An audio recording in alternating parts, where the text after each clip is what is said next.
किरण आएगी। तो क्या अब शादी होगी कि नहीं होगी, क्योंकि सवाल यहाँ पर आकर अटक जाता ये है। उन लोगों का खबरें ये भी चल रही हैं कि जो रोशन रोही और किरण सिंह ने कहा किया, जो केसें हुई, मीडियाबाजी हुआ या जैसे जो कुछ भी हुआ, ये टीआरपी के लिए किया गया था। क्या इसमें कितनी सच्चाई है? इस केस से लगभग आप 5 से 10 लाख रुपया आराम से काउंसलिंग करवा के कमा सकते थे, पर आपने ऐसा ना करके दोनों को एक साथ किया था। तनाव का कारण क्या था? क्या उनके घर पर महिला विकास मंच के साथ जाना, हंगामा करना, माता पिता नाराज होना, या मीडियाबाजी में आकर तमाम बयान देना कि नहीं रखेंगे तो ये हो जाएगा? जो भी चीज कहा सर, समझौता हो चुका है। अब सोशल मीडिया पे ये खबरें चल रही हैं कि शादी शादी शादी, तो शादी कब होगा? इस केस को देखिए और कोशिश कीजिए कि दोनों एक हो जाए। क्या खेसारी लाल यादव से आपकी बात हुई थी? प्रमोद प्रेमी यादव से बात हुई थी या अखिलेश कश्यप से बात हुई थी? देखिए प्रेमी जी हो गए। कौन प्रमोद प्रेमी? प्रमोद प्रेमी यादव सिंगर की बात कर हाँ, रहे हैं? उन लोगों का भी यही था कि सर देख लीजिए, चूंकि वो ये जो आए थे रोशन रोही किरण सिंह अब मिल चुके हैं, मिठाइयां बट चुकी हैं।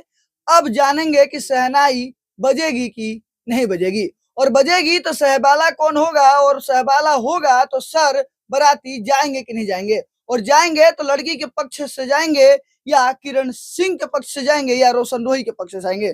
पर सर डायरेक्ट सवाल है, शादी कब हो रही है और आप किसके पक्ष से जा रहे हैं? अगुवाई तो आप ही कर रहे हैं सर। देखिए, ये जो प्रश्न है आपका, जी थोड़ा लाउडली बोलिए सर। इस पूरे प्रश्न में मेरे लायक बोलने लायक कुछ नहीं है, क्योंकि मैं अपनी भाषा को मर्यादा में रखता हूँ, अपनी चीजों से बियॉन्ड नहीं जाता हूँ।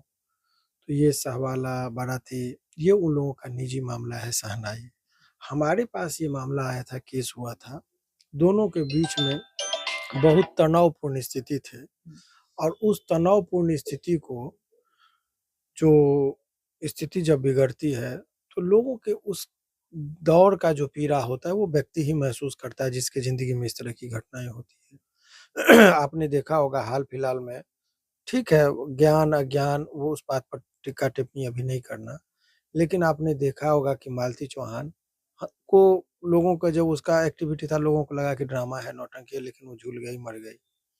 तो कौन आदमी किस परिस्थिति से गुजरता है उसको उसी दौर से निकालने का जो काम गुरु का काम होता है, अंधकार से प्रकाश की ओर दिखाना, चलना उनको होता है। तो हमारी ये भूमिका थी, मेरे छोटे से पहल से मुझे लगा कि लोगों की जिंदगी में रोशनी आ सकती है, तो हमने वो पहल किया, और मुझे बहुत ज्यादा मशक्कत नहीं करना पड़ा, क्योंकि सभी लोगों का इसमें सहयोग रहा। प्रमोद प्रेमी जी हो गए। कौन प्रमोद प्रेमी? प्रमोद प्रेमी यादव सिंगर की बात कर हाँ, रहे हैं? उन लोगों का भी यही था कि सर देख लीजिए, चूंकि वो ये जो आए थे, तो इन लोगों का एक था। उसके बाद आपको अखिलेश कश्यप जी हैं उधर क्या से। इसमें खेसारी लाल यादव का भी इन्वॉल्वमेंट था? सभी तो एक टीम है, तो उन लोगों का शुभकामना था कि भाई इस तरह की होनी चाहिए, कि दोनों को समझाइए बुझाइए, किसी के साथ छल कपट नहीं होनी सर चाहिए। आपको किसने अप्रोच किया कि आप इस केस को देखिए और कोशिश कीजिए कि दोनों एक हो जाए? क्या खेसारी लाल यादव से आपकी बात हुई थी? प्रमोद प्रेमी यादव से बात हुई थी या अखिलेश कश्यप से बात हुई थी? देखिए, ये इंटरनल चीजें हैं, इसका नाम का खुलासा करना अच्छी बात नहीं है, हर चीजों की अपनी एक प्राइवेसी है, लेकिन इतना जितने लोगों का नाम लिया, सभी लोगों का सहयोग रहा, तब जाके ये, जिसलिए मैंने नाम स्पेशली लिया, प्रमोद प्रेमी जी हो गए, अखिलेश जी हो गए, बाद के प्रकरण में उमेश जी हो गए, पंकज हो गए, इन लोगों का, सभी लोगों का जो है सो सकारात्मक पहल हुआ, तब जाके ये समझौता हुआ। सर समझौता हो चुका है। अब सोशल मीडिया पे ये खबरें चल रही हैं कि शादी शादी शादी, तो शादी कब होगा? शादी के लिए अभी अनुकूल परिस्थिति जब इन लोगों को लगेगा, अभी रिश्ते जो विश्वास के बुनियाद थे वो जब सुधरेंगे, तो स्वाभाविक है कि शादियां भी होंगी।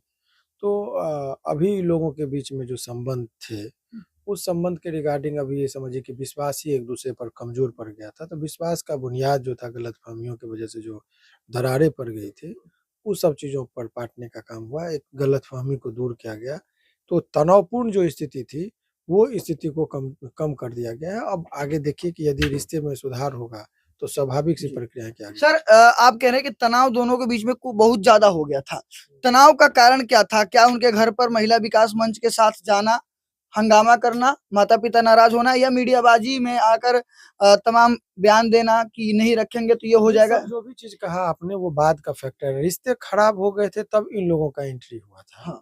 तो इसीलिए किसी को फैक्टर कह देना उचित नहीं है, क्योंकि आप यदि अच्छे रहेंगे तो दूसरे लोगों को मौका नहीं मिलेगा। और ये भी स्वाभाविक है कि आपके बीच में संबंध खराब होगा। तो भाई संबंध खराब होंगे तो सभी का अपना स्वार्थ है। मीडिया चाहेंगे कि हमको व्यूज मिले, वकील चाहेंगे कि हमको पैसा चाहिए तो टैलेंट चाहिए, किसी संगठन को लगेगा कि हमको भी चाहिए कि हमने पहल किया। हर आदमी का अपना फंक्शन है। बीमार होंगे तो स्वाभाविक है, दवा दुकानदार चाहेगा कि हमारे पास दवा बिके, डॉक्टर चाहेगा कि हमारे पास मरीज है। लेकिन क्या है, बीमार ही नहीं हुए तो किसी को स्कोप नहीं बनेगा। तो जब ये रिश्ते में जब ये इस तरह की बात है, आपका रिश्ता में खटास आएगा तो स्वाभाविक है कि सारी प्रक्रियाओं का ये होगा। तो इसीलिए किसी को ये दोषी ठहराना ये नहीं है, क्योंकि रिश्ते में आप दोनों के बीच में रिश्ते खराब होंगे तभी तीसरा लोगों का एंट्री हो सकता है। तो अपने रिश्ते को ही सुधारा गया तो स्वाभाविक है सारी प्रक्रियाएं खत्म होगी। इस पर अब ज्यादा लंबा बहस करने से कोई फायदा नहीं। सर एक सवाल और है कि जो वकील होते हैं, वकील का काम होता है फीस लेना और केस लड़ना। और मुझे जहां तक पता है इस केस से लगभग आप 5 से 10 लाख रुपया आराम से काउंसलिंग करवा के कमा सकते थे, पर आपने ऐसा ना करके दोनों को एक साथ बैठाया और मीटिंग करवाया और इसका हल निकाला। देखिए, एक सामाजिक दायित्व भी होती है। पैसा ही हर चीज इंसान के लिए नहीं होता है। यदि पैसा ही सब कुछ होता तो गौतम बुद्ध ने राजपाट छोड़कर क्यों वो वैराग्य का जीवन धारण किया। तो पैसा ही सब कुछ नहीं होता। मन की शांति आपको किस चीज में, सुकून किस चीज में मिलता है उसका ध्यान रखा जाता है। मुझे यदि लगा कि मेरे सहयोग से 2 लोगों का घर बस जाए तो यही सुकून है। वो पैसा से अति आनंद मार्ग दिया। लेकिन कुछ लोगों को मान लीजिए शुगर को कितना भी नहला दीजिए, धो दीजिए, परफ्यूम लगा दीजिए, जो आनंद उसको कीचड़ में लपेटने से होगा वो आनंद नहीं मिलेगा। तो आनंद का मार्ग है। तो मेरे आनंद के मार्ग में वो चीज़ है कि मुझे लगा कि यदि मेरे पहल से एक भटके हुए इंसान को सही रास्ता दिखा दे उसमें जो मुझे आनंद मिलता है वो पैसा से नहीं हो सकता। इसीलिए मैंने पैसा से इस चीज़ का तुलना नहीं किया। पैसा की आवश्यकता है आपको रोजी-रोटी, भरण-पोषण, मेंटेनेंस के लिए। उतना ईश्वर और आप लोगों की शुभकामना से वो सब चीज़ से ऊपर हम लोग सोचते हैं और वो मिलता भी है। इसीलिए ये सब चीज़ों को अपना काम करते जाइए, बाकी चीज़ के लिए नहीं सोचना चाहिए। सर खबरें ये भी चल रही हैं कि जो रोशन रूही और किरण सिंह ने कहा किया जो केसें हुई, मीडियाबाजी हुआ या जैसे जो कुछ भी हुआ, ये टीआरपी के लिए किया गया था। क्या इसमें कितनी सच्चाई है? टीआरपी की बातें देखिए, मैंने पहले ही उदाहरण दिया कि जिस पर बीतता है वही जानता है। कहने के लिए कुछ भी कह दे। जब मालती चौहान मर गई थी तब तक लोगों को यकीन लग रहा था ड्रामा है, टीआरपी है। लेकिन तब जाके पता चला जब उसकी लाश निकली। इसीलिए ये कह देना शॉर्टकट में कि ये जिसको भोगता है वो जानता है। मनोस्थिति थी लड़की की, बहुत दर-दर की भटक रही थी। लड़का भी बेचैन था, उसके काम डिस्टर्ब हो रहे थे। तो इसलिए ये सब कोई टीआरपी का कोई खेल नहीं था। और काउंसलिंग में मुझे बहुत ज़्यादा मशक्कत नहीं करना पड़ा। अरे मैंने सिंपल कहा कि तुम्हारा नाम रोशन है, इसका नाम किरण है। किरण जहाँ जाएगी उसकी ज़िंदगी में रोशन। रोशन होना है तो किरण को आने दो, प्रकाश होगा तो अपने आप ही होगा। तो नाम में भी शाब्दिक अर्थ भी, एक किरण था दूसरा रोशन था। तो रोशन तभी होगा जब किरण आएगी। तो क्या अब शादी होगी कि नहीं होगी? क्योंकि सवाल यहाँ पर आकर अटक जाता ये है। उन लोगों का अपना व्यक्तिगत फैसला है। ये शादी होगी कि नहीं होगी ये कहना मेरे तरफ से उचित नहीं होगा। रिश्ते सुधरेंगे तो शादी भी होगी। तो अभी रिश्ते की बातें चल रही है, वो ठीक है। जी। तो देख सकते हैं अभी हमारे साथ शिवनंदन भारती सर थे, जिनका कहना है साफ तौर पे कि शादी की बातें नहीं हुई है, पर काउंसलिंग में ये बातें हो चुकी हैं कि दोनों के विचार मिलते हैं, सहमति मिलती है तो रिलेशन आगे तक जाएगा, नहीं तो दोस्ती तक रहेगा। कोई बात विवाद, कोई केसबाजी, कोई कुछ नहीं होगा। तो लगातार हमारे साथ बने रहे। और शिवनंदन भारती सर के लिए क्या कहिएगा? इनका पहल, इनका ये कोशिश आपको कैसा लगा? क्या आपने पहले भी कभी ऐसे वकील को देखा था जो केस लड़ते नहीं है, उसको काउंसलिंग करवा के, समझौता करवा के घर वापस भेज देते हैं? यानी अपने पैर पे कुल्हाड़ी मारते हुए पहली बार ऐसे आपने वकील साहब को देखा होगा। वैसे लगातार हमारे साथ बने रहिए। मैं था आप सभी का भाई तेजा और आप सभी देख रहे थे हेडलाइन भारत। जय हिंद, जय बिहार।